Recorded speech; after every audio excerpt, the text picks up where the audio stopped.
अच्छी जिंदगी जीने के लिए दो ही रास्ते हो सकते हैं। आप जो पसंद करते हैं उसे हासिल कर ले, या फिर जो हासिल है उसे पसंद कर ले। अर्थात कहने का मतलब यह है कि व्यक्ति अपने जीवन में कुछ हासिल करने के लिए अनेक परिश्रम किया करता है। जो उसे हासिल है उसमें वह कभी खुश नहीं रहता और न उसे खुशी मिलती है। यह उस मनुष्य के जीवन की विडंबना है, उसके दुख का कारण है। जीवन में सफल रहने का और खुश रहने का दो ही कारण हैं, एक अपने सपने को पूरा करें या फिर जो आपको हासिल है उसमें अपनी खुशी जाहिर करें। उन लोगों से सदैव सावधान रहे जो आपके सामने मीठी मीठी बातें करते हैं। वह ठीक उस प्रकार होते हैं जिस प्रकार एक घड़े के बाहर दूध की परत लगी होती है और अंदर विष व्याप्त होता है। अर्थात ऐसे लोगों से सतर्क रहने के लिए कहा जा रहा है जो आपके मुख पर मीठी मीठी बातें करते हैं। ऐसे लोग कभी भी आपके शुभ की इच्छा नहीं करते, बल्कि वह आपके सामने मीठा बना रहते हैं और भीतर से विषैला। यह बात ठीक उसी प्रकार है जिस प्रकार एक मिट्टी के पात्र के बाहर दूध का लेप लगाया जाता है और अंदर विष भरा होता है। अन्याय होता देखकर जो चुप रह जाए वह भी गुनहगार कहलाता है। अर्थात जो व्यक्ति दूसरों पर अन्याय होता देखकर मुख दर्शक बन जाते हैं वह भी अन्याय करने वाले के समान है, क्योंकि मानव जीवन बड़ा ही दुर्लभ है। एक व्यक्ति दूसरे के काम यदि नहीं आए तो यह जीवन बेकार है और अन्याय को होता हुआ देखना महापाप। जिस प्रकार विषहीन सांप फुफकारना नहीं छोड़ता, ठीक उसी प्रकार व्यक्ति को अपनी कमजोरी का प्रदर्शन नहीं करना चाहिए। अर्थात जिस प्रकार एक विषहीन सांप भी फुफकारना नहीं छोड़ता, क्योंकि यह उसकी प्रतिष्ठा का सवाल है। अगर वह सांप फुफकारेगा नहीं तो लोग उसे कमजोर समझकर मार डालेंगे। ठीक उसी प्रकार व्यक्ति को अपनी कमजोरी का प्रदर्शन नहीं करना चाहिए, अन्यथा समाज उसे जीने नहीं देगी।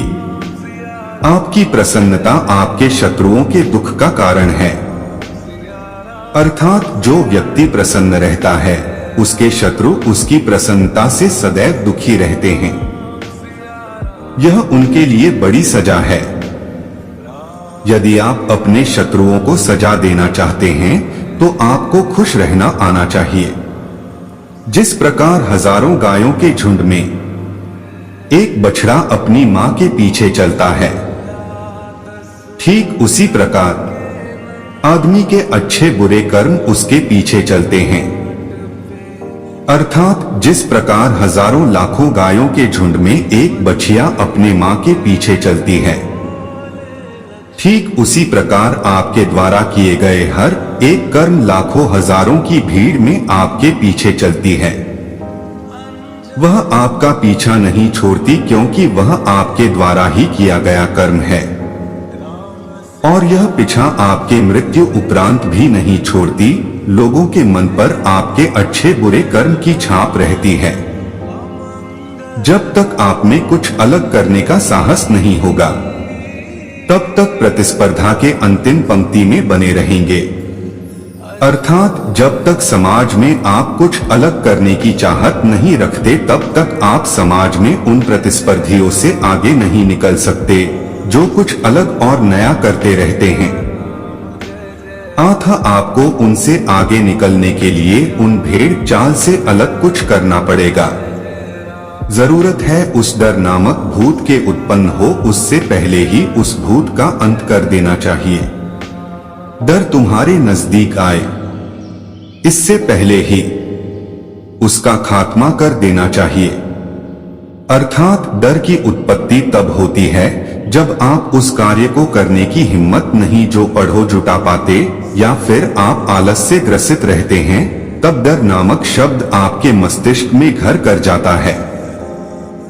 हर एक मित्रता के पीछे एक स्वार्थ का भाव होता है, चाहे वह स्वार्थ अच्छा हो या बुरा, किंतु यह कड़वा सच है।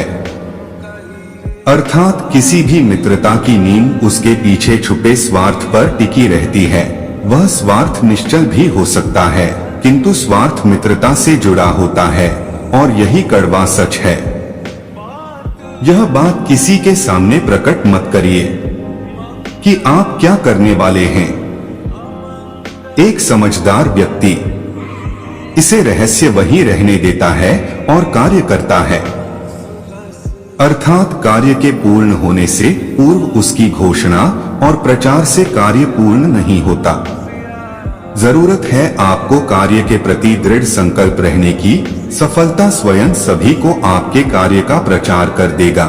जरूरत है आपकी मेहनत और लगन की।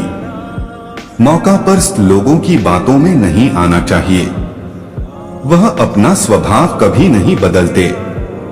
ठीक उसी प्रकार जिस प्रकार हिंसक प्रवृत्ति के जानवर हिंसा नहीं छोड़ते, अर्थात उन लोगों से सदैव सावधान रहना चाहिए जो मौका पाकर बदल जाने का भाव रखते हैं। ऐसे लोग सदैव अहितकारी होते हैं। वह केवल अपना स्वार्थ और अपने हित का ख्याल रखते हैं। समय आने पर वह धोखा देने से बाज नहीं आते। जिस प्रकार एक सिंह अपने शिकार को पकड़ लेने पर नहीं छोड़ता, ठीक उसी प्रकार मनुष्य को अपना कोई भी काम, चाहे वह छोटा हो या बड़ा, नहीं छोड़ना चाहिए। अर्थात कार्य चाहे छोटा हो या बड़ा, मानव को सदैव तन्मयता और लगन के साथ उस कार्य को पूरा करना चाहिए। जिस प्रकार शेर अपने शिकार को पकड़ लेने के बाद उसे अंजाम तक पहुंचाकर दम लेता है, ठीक उसी प्रकार मनुष्य को भी अपने कार्य को उसके अंजाम तक पहुंचाकर ही आराम करना चाहिए। भाग्य की वह सभी लकीरें हमारी आत्मा में सुसुप्त अवस्था में हैं। उचित है सतर्क रहकर कर्म करने की, अर्थात कर्म बड़ा महान है। हमारे भाग्य का निर्धारण हमारे कर्म पर ही निर्भर करता है, और भाग्य की वह सभी लकीरें हमारी आत्मा में सुसुप्त अवस्था में होती हैं। जरूरत है लगन और सतर्क रहकर कर्म करने की। कर्म ही भाग्य की उन लकीरों को जागृत करती है, वह उकेरती है जो मनुष्य के जीवन को बदल देती है।